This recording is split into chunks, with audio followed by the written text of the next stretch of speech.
Selamat malam saudara, Indonesia Bicara kembali hadir menjumpai Anda. Malam hari ini kami mengangkat tema menuju pemerintahan baru. Kendati Presiden dan Wakil Presiden terpilih baru akan dilantik beberapa bulan mendatang, namun dalam berbagai kesempatan Presiden Joko Widodo sudah mulai memperkenalkan Presiden terpilih di depan para pemimpin dunia. Seperti yang terjadi dalam momen KTT World Water Forum kemarin, Presiden Joko Widodo memperkenalkan Prabowo Subianto sebagai Presiden terpilih Republik Indonesia di depan para pemimpin dunia. Apakah ini menjadi salah satu cara untuk mempermulus transisi pemerintahan mendatang, dan apa-apa saja atau langkah apa saja yang bisa dilakukan agar transisi pemerintahan itu bisa berjalan dengan baik? Kami akan mengulasnya malam hari ini, dan kita akan berbincang dengan sejumlah narasumber yang sudah bergabung secara daring. Sudah ada Herman Hairon, anggota Komisi 6 DPR RI. Selamat malam, Kang Herman. Selamat malam semuanya, semoga sehat selalu. Baik, terima kasih. Juga bergabung Profesor Asrinaldi, Guru Besar Ilmu Politik Universitas Andalas. Prof. Asrinaldi, selamat malam. Selamat malam Mbak Erdina, Assalamualaikum warahmatullahi wabarakatuh. Waalaikumsalam warahmatullahi wabarakatuh. Terima kasih juga sudah bergabung. Dan ada Titi Anggraini, pengajar pemilu Fakultas Hukum Universitas Indonesia. Mbak Titi, apa kabar? Selamat malam. Baik, alhamdulillah kabar baik. Selamat malam Mbak Herdi, Bapak-bapak semua, Prof. Baik. Terima kasih Mbak Titi juga sudah bergabung. Baik, sebelum kita akan membahas lebih jauh terkait tema kita malam hari ini, kita akan simak terlebih dahulu pernyataan Presiden Joko Widodo saat memperkenalkan Prabowo Subianto dalam event internasional World Water Forum. Berikut ini.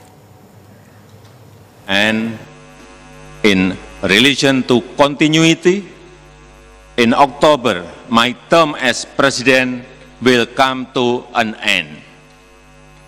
And on this good occasion, allow me to introduce the President-elect of Indonesia, Mr. Prabowo Subianto,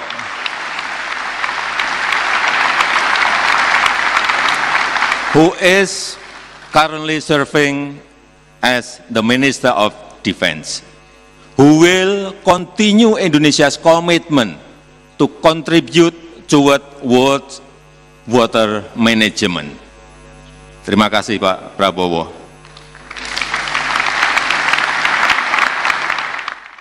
Ya, itu tadi pernyataan Presiden Joko Widodo yang disampaikan dalam World Water Forum memperkenalkan Prabowo Subianto sebagai Presiden terpilih Republik Indonesia di depan para pemimpin dunia. Dan juga saat ini juga sudah bergabung narasumber lainnya, ada Trubus Rahardiansyah, Ketua Umum Asosiasi Analis Kebijakan Publik. Pak Trubus, selamat malam. Ya, selamat malam Mbak. Baik, terima kasih Pak sudah bergabung juga. Dan saya izin ke Profesor Asrinaldi dulu. Kalau kita melihat apa yang dilakukan oleh Presiden Joko Widodo ini kemarin memperkenalkan Prabowo Subianto di depan para pemimpin dunia, dari sudut pandang politik, bagaimana Anda melihatnya, Prof? Ya, makasih Mbak Erdina. Yang pertama tentu kita mengapresiasi ya langkah baik dari Presiden Jokowi untuk memperkenalkan calon terpilih atau sudah ditetapkan oleh KPU ya sebagai Presiden Republik Indonesia yang akan menggantikan beliau.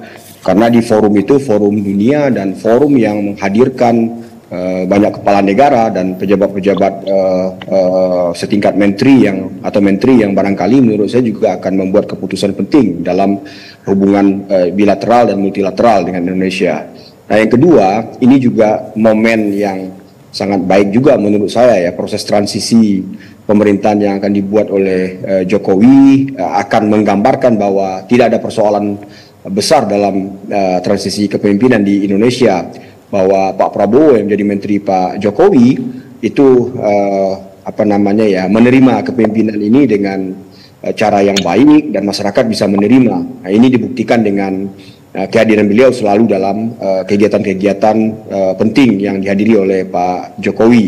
Jadi saya pikir ini langkah yang baik menurut saya ya, bahwa ini bagian dari proses transisi kepemimpinan di Indonesia. Dan demokrasi itu juga digambarkan bagaimana proses transisi itu berjalan dengan baik, dan dunia pun mengakui bahwa proses demokrasi Indonesia sudah berjalan dengan baik. terlepas dari apa yang ada dalam masyarakat ya, karena masyarakat tentu harus menerima apa yang sudah diputuskan oleh Mahkamah Konstitusi. Barangkali itu yang bisa kita pahami makna yang diberikan oleh Pak Jokowi kepada pemimpin-pemimpin dunia, Mbak Herdina. Ya, baik. Saya ke Kang Herman. Kang Herman, kalau Anda melihatnya apakah sepakat seperti itu? Ini sebagai salah satu cara Presiden Joko Widodo untuk menunjukkan bahwa transisi pemerintahan ini akan berjalan dengan baik, apalagi selain di Komisi 6 DPR, Kang Herman juga berada di Partai Demokrat sebagai yang juga mengusung Prabowo Subianto begitu. Ya, saya kira setuju ya, karena bagaimanapun sebagai presiden yang mengusung keberlanjutan dan tentu perbaikan ke depan, dan salah satu yang terpenting yang sering disampaikan oleh Pak Prabowo adalah terkait dengan air, kedaulatan air. Jadi sangat tepat forumnya, dan tentu ini menggambarkan bahwa proses transisi dari kepemimpinan Pak Jokowi ke Pak Prabowo ini ya tentu berdasarkan sebuah perjalanan panjang negara ini, menunjukkan bahwa kepada dunia Indonesia saat ini memiliki kepemimpinan yang bisa membawa program-program yang telah digagas sebelumnya, ataupun barangkali secara spesifik bahwa program yang hari ini ataupun presiden hari ini dan presiden sebelumnya digagas ini tidak akan terhenti dan akan terus berlanjut. Ini adalah komitmen besar yang menurut saya ditunjukkan oleh Presiden Jokowi, dan tentu membangun komitmen baru ke depan supaya juga Indonesia akan lebih baik kembali, yaitu dipimpin oleh Pak Prabowo Subianto. Nah, kalau melihat dari respon publik yang juga kita lihat, baik yang hadir maupun respon publik dari media yang tersebar bukan hanya Indonesia, tentu ini diwartakan ke negara-negara lain, rasanya ini akan memberikan keyakinan, akan memberikan kepastian kepada seluruh warga dunia bahwa Indonesia ke depan akan lebih menapak lebih baik lah gitu ya, akan juga on the track, tidak akan memberikan kepastian baik terhadap investasi misalkan, akan memberikan kepastian terhadap program-program yang tentu ini akan membangun fondasi dan landasan ekonomi yang ini juga akan memberikan solusi kepada warga negara Indonesia maupun warga dunia. Dan yang terpenting bahwa Pak Prabowo yang dipilih secara demokratis oleh seluruh rakyat Indonesia, menang dalam satu putaran, ya tidak ada persoalan dan sudah disahkan dalam berbagai proses termasuk di Mahkamah Konstitusi. Tinggal saya kira ke depan kita saling menjaga, dan Pak Prabowo juga berkomitmen bahwa demokrasi ke depan kita akan perbaiki, akan kita tingkatkan kualitasnya, dan Indonesia akan tetap menjaga sebagai negara besar dalam proses demokrasi. Ini penting ya, untuk juga memberikan keyakinan kepada warga dunia bahwa Indonesia siap untuk menjadi negara yang tentu terbuka, baik untuk investasi, kemudian bisa menjadi negara yang nyaman berinvestasi, aman untuk berinvestasi, dan pada akhirnya tentu akan memberikan tingkat kesejahteraan kepada seluruh rakyat Indonesia. Baik, Mbak Titi, apakah Anda juga melihatnya demikian dari sisi proses demokrasi berjalan dengan baik, dan kita lihat memang meskipun sebetulnya Pak Prabowo Subianto dalam beberapa kesempatan memang kerap kali berjumpa dengan pemimpin dari berbagai negara, namun ini secara jelas kemarin diperkenalkan begitu oleh Presiden Joko Widodo. Bagaimana Anda melihat ini? Ya, dalam konteks forum internasional, ya, ini memperlihatkan bahwa proses peralihan kekuasaan di Indonesia itu berjalan dengan baik ya. Posisi Prabowo sebagai presiden-elect itu diperkenalkan kepada forum dunia, dan ilustrasinya adalah bahwa sirkulasi elit di kita berjalan dengan damai, kan itu konsep damai itu sebenarnya yang tergambar dalam forum itu. Meskipun dari sisi proses pemilu ada tahapan terakhir yang belum selesai. Jadi tahapan yang terakhir itu adalah pengucapan sumpah janji calon presiden dan wakil presiden terpilih.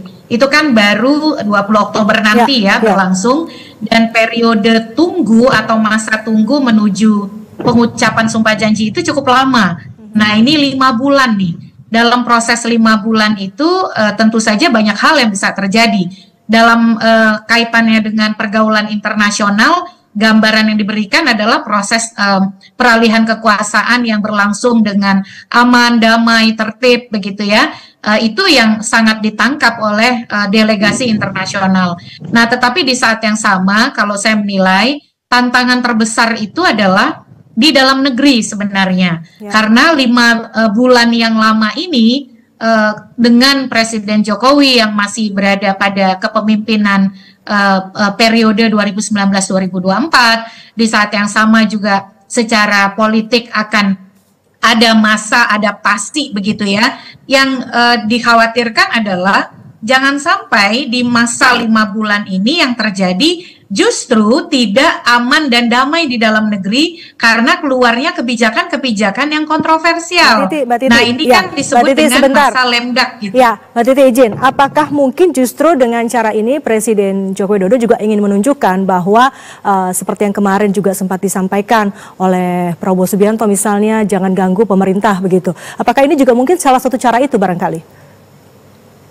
Ya, ini yang kemudian kalau dalam forum kemarin itu saya kira lebih kepada impresi internasionalnya ya, karena kan memang itu momentum yang sangat luar biasa. Ini juga bisa jadi sebagai alat untuk menepis, misalnya kan di dalam persidangan MK itu ada pertanyaan dari hakim MK, ini bagaimana nih kok pemilunya sampai disoroti oleh PBB begitu ya. Nah, itu sebenarnya juga bisa menjadi strategi Presiden Joko Widodo di dalam menggambarkan bagaimana proses demokrasi elektoral di Indonesia. Tetapi di saat yang sama juga menekankan soal soliditas di antara Presiden Joko Widodo dengan Presiden-elek atau Capres terpilih Prabowo. Tetapi kalau saya sekali lagi ya sebenarnya di saat yang sama kita cukup prihatin begitu di tengah impresi damai yang ingin diberikan oleh Presiden Jokowi kepada Capres terpilih Prabowo. Forumnya sendiri kan misalnya diwarnai oleh pembungkaman kelompok masyarakat sipil yang menyampaikan pandangan terkait dengan konferensi air sedunia itu. Nah, itu yang bagi saya sih tidak cukup hanya impresi pergeseran atau peralihan kekuasaan yang berjalan baik, tetapi bagaimana juga dia sinkron dengan agenda demokrasi lainnya, kebebasan berserikat, berkumpul, lalu juga hak-hak sipil untuk menyampaikan pendapat, itu juga penting begitu. Dan yang sayangnya adalah, nah menurut saya Mbak Herdi, mungkin saya selesaikan dulu, impresi baik yang disampaikan oleh Presiden Joko Widodo itu ternyata kurang ditopang oleh misalnya akomodasi terhadap proses demokrasi yang lain. Sangat disayangkan ya teman-teman yang melakukan People Water Forum justru dibubarkan begitu. Nah, ini yang paling penting, Mbak. Jadi selain seremoni yang sifatnya menunjukkan proses transisi kekuasaan yang baik, tetapi juga jangan menutup keran instrumen demokrasi yang lain begitu. Baik. Saya ke Pak Trubus. Pak Trubus, apakah tidak cukup sebetulnya hanya impresi seperti yang disampaikan ataupun coba diutarakan di event internasional ini, tapi juga seharusnya tadi yang disampaikan Mbak Titi ini harusnya juga selaras begitu dengan kebijakan-kebijakan di dalam negeri, tidak hanya kebijakan soal air, tapi juga kebijakan lainnya, terutama juga mendengar aspirasi dari masyarakat. Iya, kalau melihat kebijakan dari Gibran yang pada saat dicanangkan kampanye itu kan ada 320 ya program, itu 17 diantaranya adalah program prioritas, ada ketahanan pangan, soal energi, pendidikan dan sebagainya. Nah, karena itu apa yang terjadi sekarang ini adalah bagaimana kemudian pemerintah Presiden Jokowi mencoba untuk memberi satu perhatian kepada Pak Prabowo, karena memang sebelumnya sudah ada pernyataan tegas dari Pak Jokowi mengatakan bahwa hati-hati dalam mengelola negara ini. Nah, ini kan mengindikasikan memang ada persoalan bagaimana masyarakat sendiri melihat bagaimana intervensi Pak Jokowi terhadap pemerintahan yang akan dibentuk ini. Yang kedua, saya melihat bahwa apa yang disampaikan Mbak Titi tadi menggambarkan memang publik sebenarnya ada yang jengah gitu, ada yang kecewa juga terhadap penyelenggaraan forum ini yang seolah-olah memang ya ada bagian-bagian dari demokrasi yang istilahnya dimarginalkan atau dikesampingkan. Tetapi persoalannya kemudian memang kedamaian dan ketertiban itu, kalau kita lihat rangkaian-rangkaian yang dinyatakan oleh Pak Prabowo sendiri bahwa jangan mengganggu kepada pemerintahan ini agar mereka-mereka yang menganggap diri oposisi ataupun apa lain, memang kelihatannya ini mengindikasikan bagaimana kemudian Pak Prabowo harus melihat ketentraman, kedamaian agar kebijakannya berjalan, Mbak. Yang ketiga, saya lihat ada kebijakan-kebijakan yang memang berat untuk tantangan, karena itu kabinet yang akan dibentuk sekarang kan sebenarnya lebih cocok kabinet Zaken kalau kita belajar dari dulu bapaknya Pak Prabowo kan itu di kabinet Wilopo kan bapaknya itu dulu kan, ya itu ada kabinet kerja, sehingga di situ kabinet yang diisi oleh orang-orang teknokrat, orang-orang birokrat maupun orang-orang apa namanya profesional. Nah, karena itu saya ini juga menjadi perhatian bagaimana kemudian persoalan apa namanya IKN misalnya yang sekarang dipatok 26 triliun itu di dalam APBN, tetapi Prabowo menetapkan cuma 16 gitu karena mungkin anggarannya untuk dipakai dalam konteks pemberian makan siang gratis yang mencapai anggaran 400 triliun itu nanti rencananya. Ini kan juga mengindikasikan bagaimana Pak Prabowo juga berpikir keras untuk mendapatkan anggaran, termasuk juga isu terkait dengan pengurangan subsidi BBM yang akan dialihkan juga dalam hal ini untuk keperluan yang lain. Yang perlu kita perhatikan juga bagaimana kemudian nanti Pak Prabowo dihadapkan oleh persoalan-persoalan yang rumit, bagaimana menjaga kepercayaan publik, karena bagaimanapun juga satu putaran itu berarti tingkat kepercayaan publiknya kan tinggi. Namun demikian, ketika nanti katakan Mbak Titi tadi bahwa bisa saja kekecewaan-kekecewaan itu muncul dan sehingga ada pihak lain yang kemudian merasa dimarginalkan, kemudian mereka melakukan semacam entah itu protes, entah itu demonstrasi yang kemudian akan berpengaruh terhadap jalannya pertumbuhan ekonomi.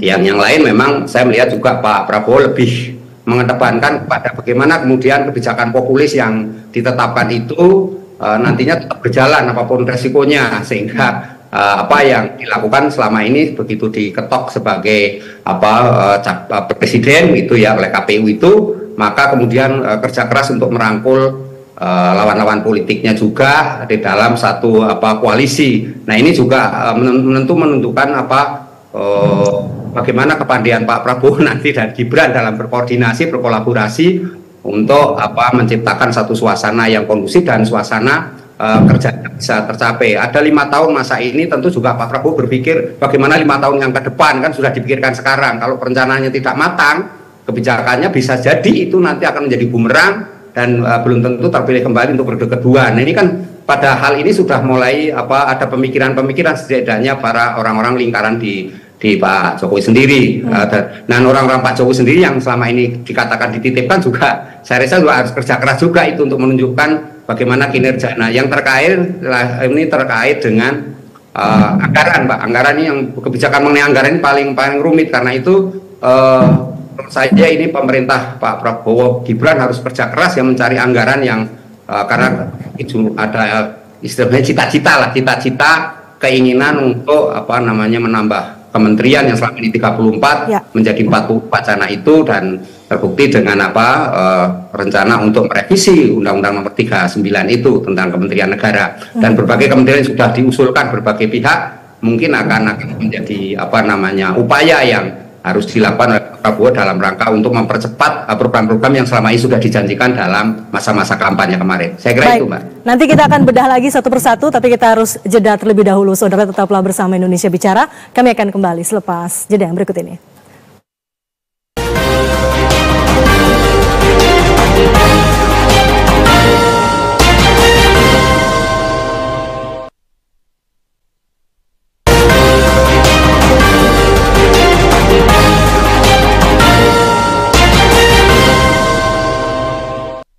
Terima kasih Anda kembali bersama kami di Indonesia Bicara. Kita sambung kembali perbincangan mengenai menuju pemerintahan baru. Saya kembali ke Prof. Asrinaldi.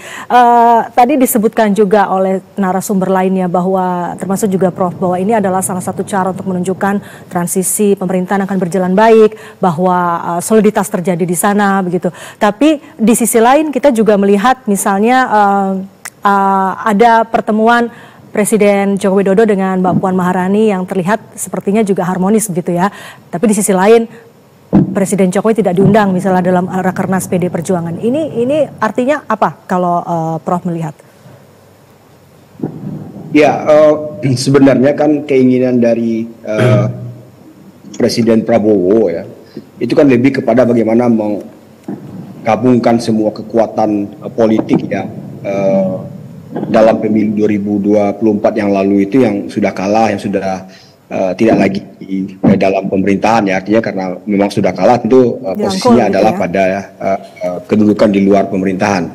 Nah persoalannya sekarang dalam konteks penyelenggaraan pemerintahan ini Presiden Prabowo kalau seandainya nanti dilantik ya memang harus bisa berjalan dengan baik ya kalau ingin program-program yang didukung dalam penyelenggaraan pemerintahan itu ya memang harus mendapat dukungan dari lembaga legislatif. Bagaimanapun sebagai mitra tentu harus didapatkan dukungan itu.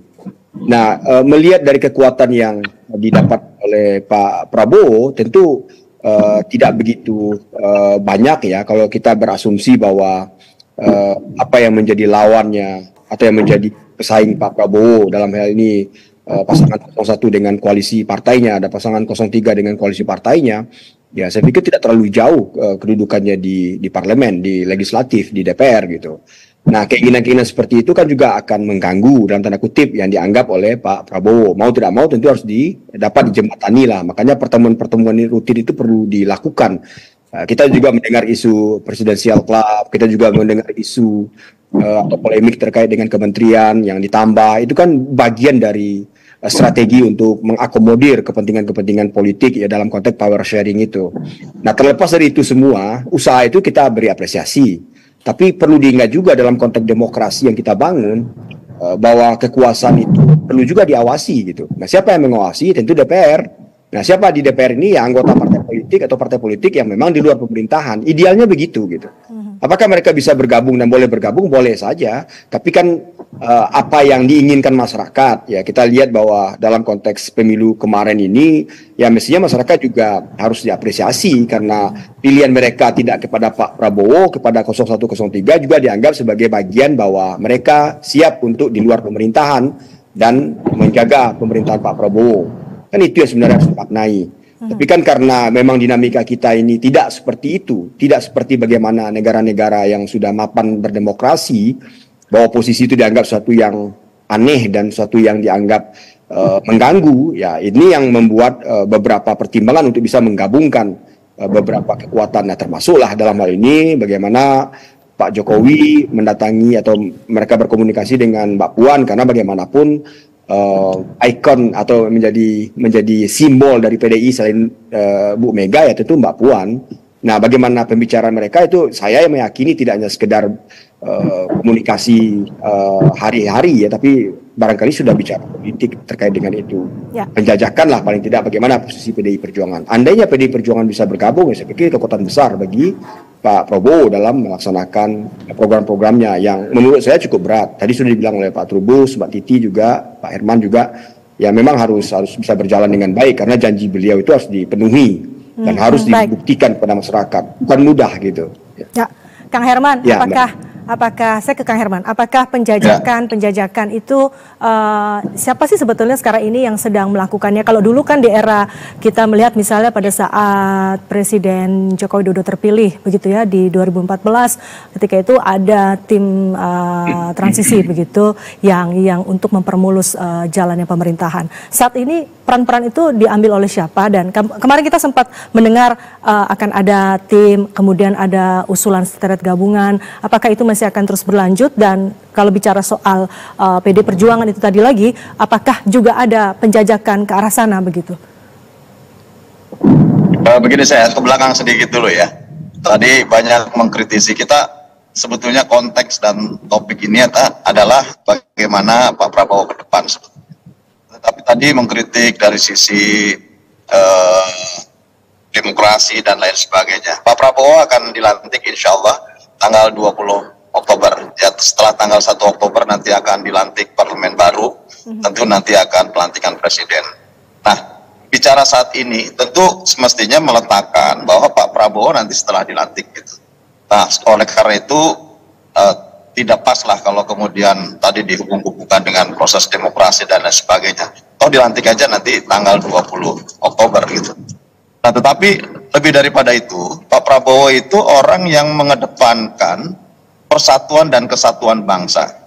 Berkaca dari kemerdekaan Republik ini, bahwa diawali oleh sebuah pergerakan untuk mempersatukan seluruh instrumen dan eksponen bangsa, dan pada akhirnya kita bisa memperoleh kemerdekaan. Itu pula lah yang diyakini bahwa ke depan kita kalau ingin mencapai tujuan, ingin mencapai sasaran kesejahteraan rakyat, pertumbuhan ekonomi yang tinggi, kemudian kedaulatan pangan, energi, kedaulatan air, dan sistem pertahanan negara yang mumpuni atau yang memiliki ketahanan negara yang cukup, tentu ini dibutuhkan kemampuan untuk mempersatukan seluruh instrumen dan eksponen bangsa tadi. Oleh karenanya inilah yang kemudian dilakukan gitu ya. Pak Prabowo tentu mempersatukan kepada yang tidak ikut di dalam mengusungnya, ya, berada di pihak-pihak seberang, dan tentu ini dalam rangka untuk memperkuat. Ya, jadi tidak bisa semuanya ditinjau dari sisi kepentingan politik, sisi kepentingan jabatan pemerintahan. Saya kira tidak dilihat dalam konteks itu dulu. Toh nanti kan ini akan dipastikan setelah Pak Prabowo dilantik sebagai presiden. Nah, oleh karenanya berbicaranya adalah bagaimana ketika apa yang dilakukan Pak Prabowo saat ini, tentu ini dalam membangun kebersamaan, dalam membangun hubungan harmoni antara seluruh pihak dalam rangka mencapai tujuan-tujuan berbangsa dan bernegara. Ini adalah politik tingkat tinggi yang dilakukan oleh Pak Prabowo.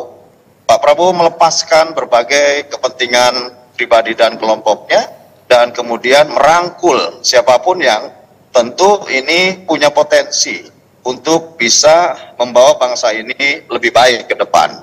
Nah, oleh karena itu, saya kira silaturahmi dan komunikasi politik ini mari kita pandang ini adalah sebagai kepentingan bangsa dan negara gitu ya. Dan kalau kemudian ditarik-tarik pada proses pemilu dan sebagainya, tentu pasti dalam sebuah kontestasi politik yang tidak suka ya pasti akan selalu berbicara kelemahan dan kejelekan seseorang. Tapi kita lihat bahwa apa yang dilakukan Pak Prabowo justru untuk mengeliminasi terhadap cikal ataupun terhadap potensi-potensi terjadinya keretakan bangsa ke depan. Ya. Nah, ini harus ditangkap sebagai sesuatu yang positif, dan kalaupun kemudian ada penataan demokrasi yang ke depan, seperti apa sih kalau misalkan ke depan ini kontestasi yang tentu ujung-ujungnya kita bisa bersatu kembali. Jangan pula bahwa kalau sebagian besar atau mayoritas kemudian bergabung dalam kekuatan politik pemerintahan, check and balances berkurang. Saya kira tidak gitu konteksnya, gitu ya. Bahwasanya kemudian ke depan ini menjadi kepentingan bangsa, negara, seluruh rakyat Indonesia, ya mari, mana yang harus kita perbaiki bersama. Mana yang kemudian ini kurang tepat, mari kita dudukan kepada porsinya yang tepat. Mana yang ini salah, ya mari kita benarkan, luruskan. Kita cari solusinya. Kalau ada masalah bangsa, ya kita dudukan bersama. Apa solusinya ke depan gitu. Ini kan bangsa ini kan merdeka karena perjuangan panjang para pahlawan kita. Perjuangan yang meneteskan darah dan air mata, mempersatukan dengan tingkat kesulitan yang tinggi kala itu. Nah, ini yang harus kita pandang bahwa cara-cara mempersatukan ini adalah politik tingkat tinggi. Ya. Sekali lagi, apa yang dilakukan oleh Pak Prabowo adalah politik tingkat tinggi, karena ini adalah politik kebangsaan, politik berbangsa. Jangan kemudian dilihat, oh ada misalkan revisi Undang-Undang Kementerian Negara, revisi, saya anggota Panja di Undang-Undang Kementerian Negara. Ya kita lihat bahwa masa sistem presidensial gitu ya, sistem presidensial yang memberikan kewenangan penuh kepala pemerintahan dan kepala negara kepada seorang presidennya, kemudian dibatasi oleh sesuatu yang semestinya itu menjadi haknya. yang menjadi prerogatifnya, yang menjadi domainnya. Oke, Kang Herman. Nah, kita buka. Ya. Nah, kalau kemudian bahwa nanti kementerian ini tidak efektif dan lain sebagainya, kan ada fungsi kontrol. Bukan kemudian fungsi kontrol diletakkan hanya di parlemen, tapi menjadi fungsi kontrol seluruh rakyat Indonesia. Saya kira ini kita buka gitu ruang diskusi ini supaya lebih fair ke depannya. Ya, baik. Mbak Titi, tadi disampaikan oleh Kang Herman bahwa ini sebetulnya adalah upaya dari Prabowo Subianto sebagai presiden terpilih untuk kemudian merangkul semua pihak, mencegah keretakan, dan ini adalah politik tingkat tinggi begitu ya. Bagaimana Anda melihat ini? Ya, sesuai dengan tema kita malam ini ya Mbak Herdi, menuju pemerintahan baru. Jadi towards new government begitu. Jadi kalau menuju berarti kan bagaimana kita memastikan proses sampai kepada 20 Oktober itu betul-betul proses yang berjalan baik, dan dinamikanya pun justru dinamika yang memperkuat tata kelola pemerintahan yang bersih, anti korupsi, dan demokratis. Nah, justru dalam konteks menuju pemerintahan baru itu, ini durasi kita masih ada 5 bulan kan, dari mulai bulan Mei sampai ke Oktober tanggal 20, pelantikan DPR DPD terpilih pada 1 Oktober. Nah, tentu saja harapannya kalau dalam konteks ilmu politik, Prof. Asrinaldi nanti bisa menjelaskan soal lemdak period begitu ya. Nah, di dalam proses menuju pemerintahan yang baru yang akan nanti sah secara hukum pada 20 Oktober, tentu kita tidak sama-sama berharap muncul kebijakan-kebijakan kontroversial, kebijakan-kebijakan yang justru memundurkan praktik demokrasi kita. Karena bukan hanya pada kali ini begitu ya, kepedulian atau narasi itu muncul. Sebut saja pada 2014, bagaimana kemudian di masyarakat kita dinamikanya sangat luar biasa. Menuju kepada presiden baru, ada Undang-Undang Nomor 22 tahun 2014 soal pemilihan kepala daerah oleh DPRD pada waktu itu ya. Nah, pada hari-hari ini menuju pemerintahan baru di tengah konsolidasi transisi tersebut, misalnya saja ada RUU Mahkamah Konstitusi, kemudian ada RUU penyiaran, kemudian juga muncul di pemberitaan soal rencana revisi RUU TNI Polri begitu ya. Di luar kemudian ada juga RUU kementerian. Nah, bagaimanapun itu kan kebijakan publik. Kebijakan publik itu harus dilihat dalam konteks legislasi dari 3 aspek. Pertama, prosedurnya. Prosedurnya mestinya tidak meninggalkan publik. Kita ingin partisipasi masyarakat yang bermakna. Meskipun ada percepatan atau kerja cepat yang ingin diwujudkan, mestinya masyarakat tidak ditinggalkan. Nah, yang kedua dari sisi substansi legislasinya. Bagaimana kemudian substansi legislasi itu memang menjawab kebutuhan pemerintahan baru yang betul-betul bisa efektif, efisien menyelesaikan apa yang menjadi visi misi dan program kerjanya. Kita semua dukung begitu ya, karena kita pasti akan tagih janjinya. Nah, yang terakhir itu yang ekstra legislasi, ikhtiar yang ekstra legislasi, apakah itu membutuhkan dukungan masyarakat dan hal-hal yang lainnya. Jadi menurut saya sih di dalam proses menuju pemerintahan baru ini mestinya logika elit itu juga sejalan dengan logika publik begitu. Jadi apa yang kita bincangkan ini justru kita ingin menghindari turbulensi dan mudah-mudahan tidak terjadi. Padahal agenda politik ke depan itu sudah sangat banyak. Misalnya Pak Prabowo sendiri tantangan terbesar pertama beliau adalah membentuk kabinet kan itu. Nah, yang kedua, 27 November ada pilkada di seluruh wilayah Indonesia. 37 pemilihan gubernur dan 508 pemilihan bupati wali kota. Yang tentu saja itu prosesnya berlangsung saat ini ketika masih di kepemimpinan Pak Jokowi, tapi nanti yang mengeksekusi Pak Prabowo. Nah, itu yang maksud saya kita harus diskusikan baik-baik, jangan sampai karena ingin mengejar percepatan tadi justru prosedur yang melibatkan partisipasi masyarakat, proses yang mestinya betul-betul menempatkan prioritas di dalam mewujudkan pemerintahan yang baik, yang anti korupsi, itu malah akhirnya tidak dibincangkan dan tidak menjadi perhatian gitu, Mbak Herdi. Baik. Pak Trubus, tadi disebutkan juga oleh Mbak Titi, diharapkan jelang dalam 5 bulan ini atau jelang pelantikan nanti tidak ada kebijakan publik yang kontroversial begitu. Kalau menurut kacamata Pak Trubus, apa sebetulnya yang atau sebaiknya fokus yang dilakukan pemerintahan saat ini menjelang nanti pelantikan dari presiden terpilih agar proses transisinya ini bisa lebih baik begitu dan lancar? Iya, menurut saya kebijakan-kebijakan sifatnya populis, Mbak. Karena ini nanti rencananya kan untuk pemerintahan berikutnya adalah kebijakannya inkremental. Kebijakan inkremental itu kebijakan publik yang menekankan pada hal-hal yang baik akan diteruskan, kemudian yang kurang baik akan dibenahi, dievaluasi. Nah, itu kebijakannya. Yang paling fokus sekarang tentu pertama terkait dengan penurunan kemiskinan ekstrim. Kemiskinan ekstrim ini kan menjadi momok di kita, bagaimana setiap pemerintahan dihadapkan soal kemiskinan. Nah, kemiskinan ekstrim yang sekarang baru turun 1% dan diharapkan 2024 ini sebenarnya mencapai titik nol, itu kan belum masih kerja keras lah untuk mencapai ke sana. Mudah-mudahan waktu 5 bulan ini bisa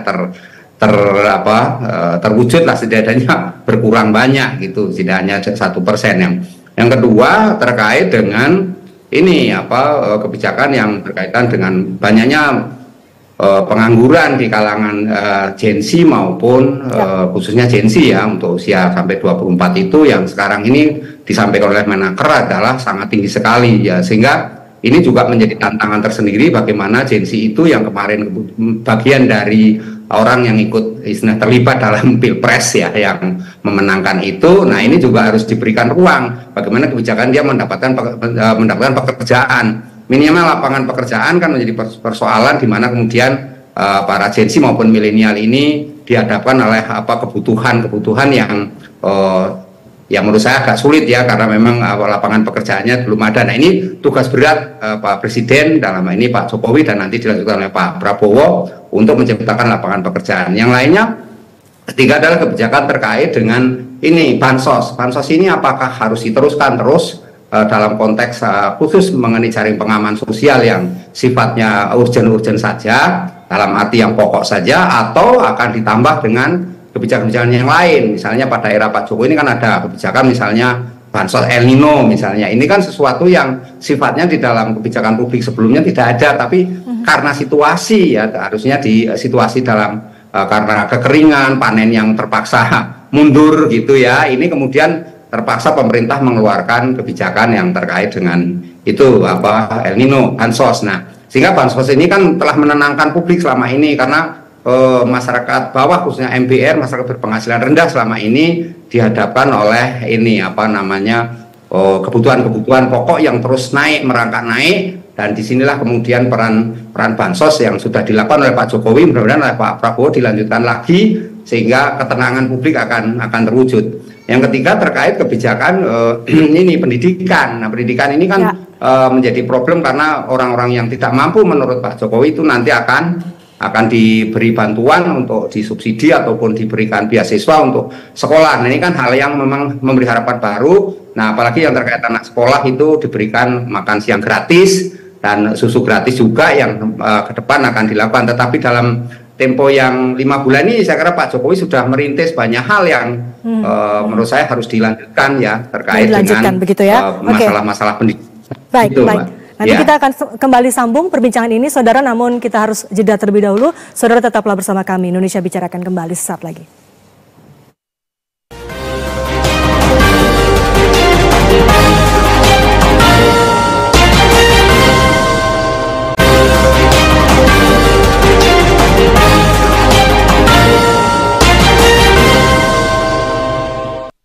Terima kasih Anda kembali bersama kami di Indonesia Bicara. Kita lanjutkan kembali perbincangan mengenai menuju pemerintahan baru. Saya kembali ke Profesor Asri Naldi, Guru Besar Ilmu Politik Universitas Andalas. Prof, tadi juga Mbak Titi sempat menyinggung soal lemdak period.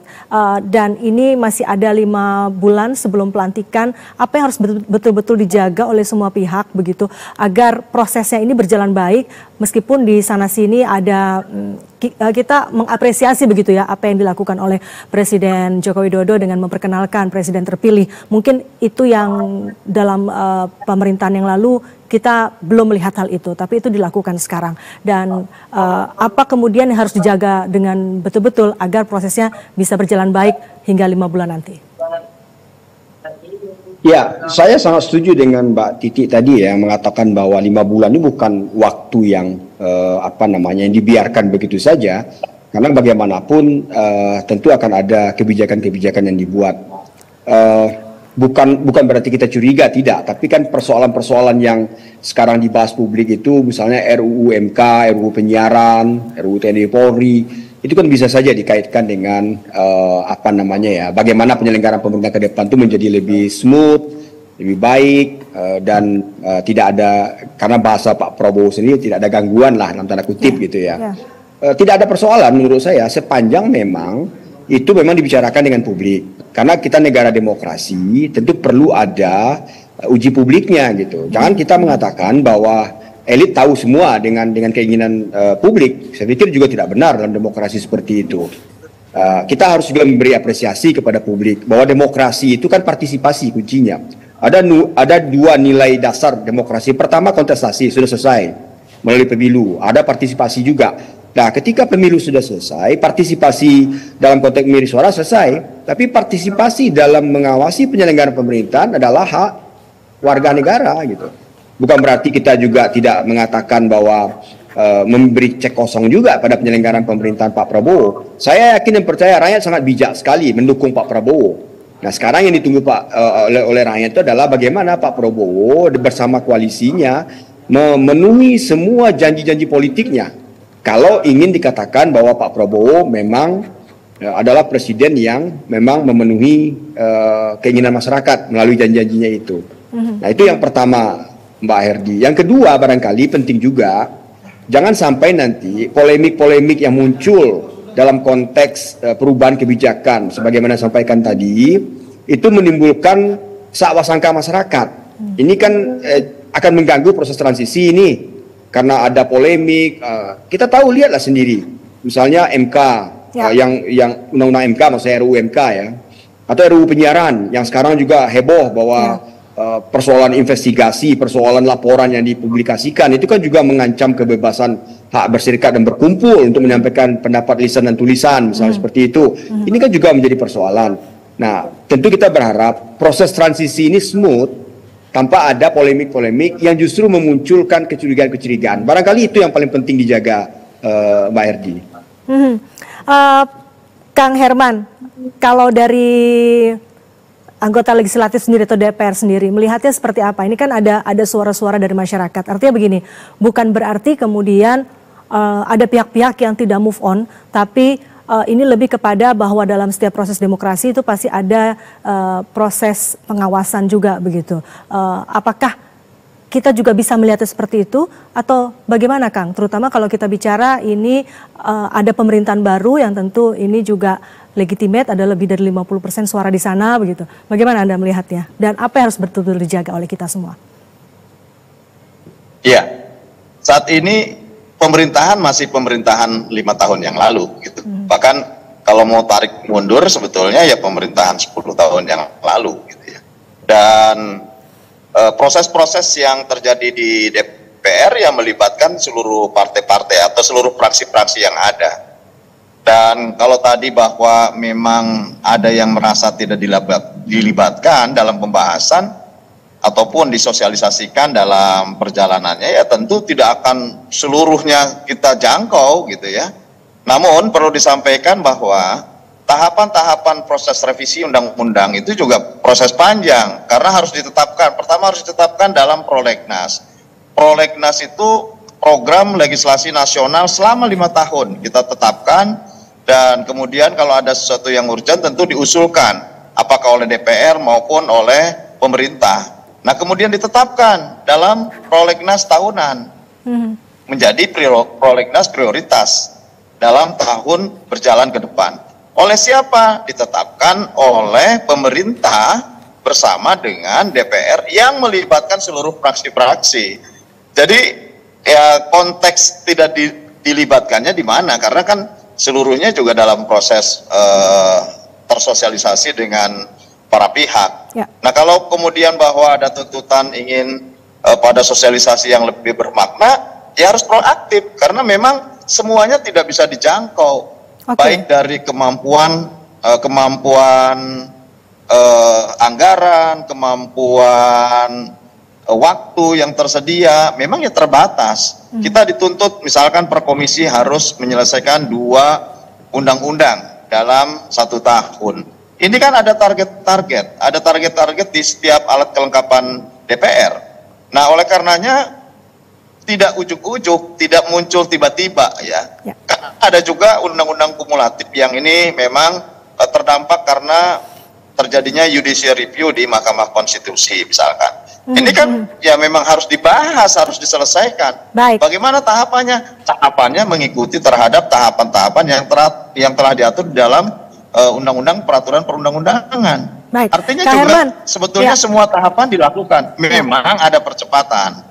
Nah, oleh karena itu kalau proses pengawasan terhadap saat ini dan bagaimana proses transisi ke depan untuk meletakkan fondasi kepada pemerintahan yang akan datang, juga semuanya melibatkan praksi-praksi yang ada. Bahkan kalaupun tuntutan ke Mahkamah Konstitusi P3 tidak lolos juga, ya tentu saat ini masih bisa untuk turut serta dalam pengambilan keputusan. Baik, nah, Kak Herman, caranya masyarakat dilibatkan? Saya sekali waktu kita terbatas, Kak Herman, ini mungkin saya mintakan closing statement dari masing-masing narasumber. Silakan Kak Herman singkat saja nanti untuk menutup perbincangan kita malam hari ini. Ya, intinya bahwa Pak Prabowo memiliki program yang sangat baik dan didahului dengan bagaimana mengakomodir, membuka ruang yang cukup untuk bisa terus berkomunikasi dan bersilaturahmi dalam rangka merajut persatuan dan kesatuan nasional untuk bisa mencapai tujuan berbangsa dan bernegara, tujuan kemerdekaan ke depan. Ya. Oleh karenanya seluruh pihak, ya Mbak Titi, para profesor, para guru besar yang tentu memiliki ide dan gagasan, jangan berada pada sisi mengkritik, ayo pada sisi mengusulkan ide dan gagasan yang menurut saya Pak Prabowo sangat terbuka, ya, sangat terbuka kepada siapapun yang tentu memberikan masukan apa yang harus dilakukan ke depan agar lebih baik. Ya. Dalam masa transisi tentu juga diawasi oleh seluruh pihak, seluruh praksi-praksi dan partai-partai terlibat, dan silakan gunakan ruang ini untuk juga publik terlibat di dalamnya. Oleh karena itu, saya kira kita optimis ke depan, cita-cita kemerdekaan, kemudian mengurangi kemiskinan, mencapai kesejahteraan, dan mewujudkan Indonesia Emas 2045 bisa kita wujudkan bersama. Baik, Mbak Titi silahkan. Singkat, Mbak. Ya, saya kira semua kita ingin prosesnya baik ya, sampai dengan Oktober nanti begitu. Ya. Karena ini memang salah satu masa jeda terpanjang dalam proses pemilu kita sejak kita pemilu langsung 2004. Jadi antara pemungutan suara ada hasil sampai dengan kepada terbentuknya secara sah pemerintahan baru itu agak panjang.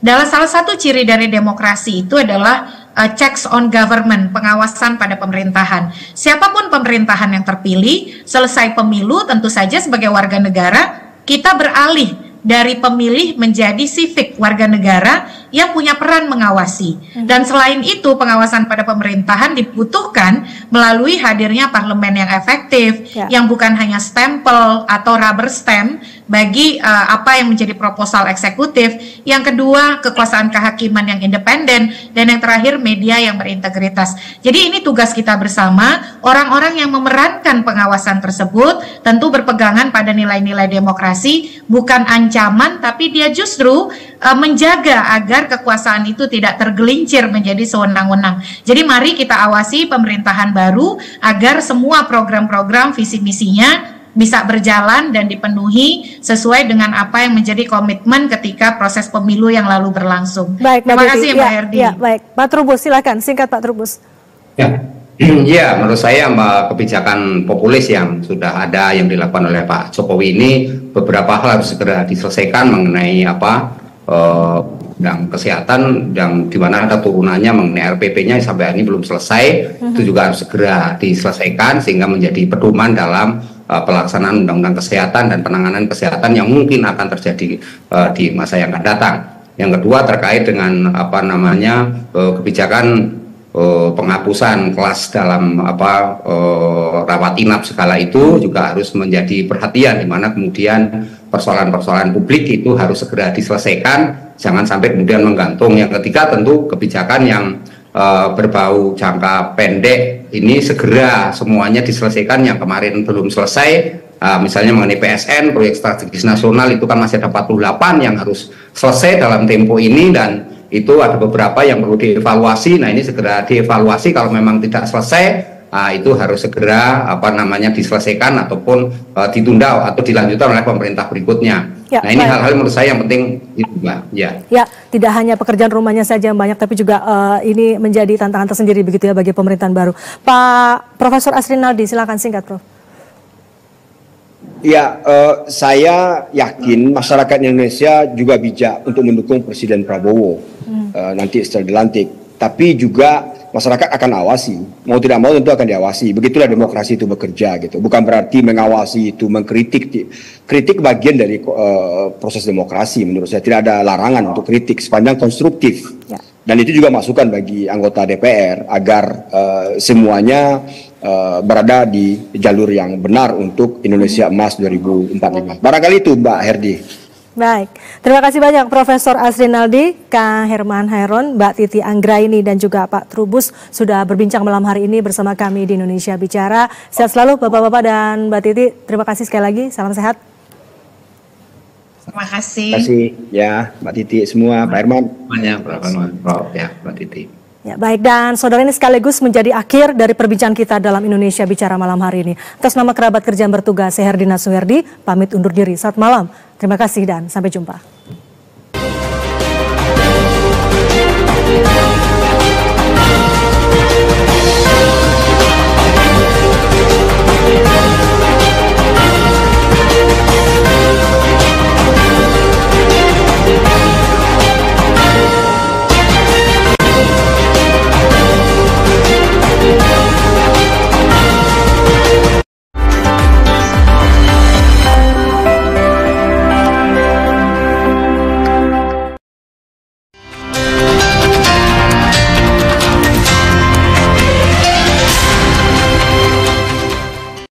Melalui revisi tentang perubahan kedua atas Undang-Undang Nomor 7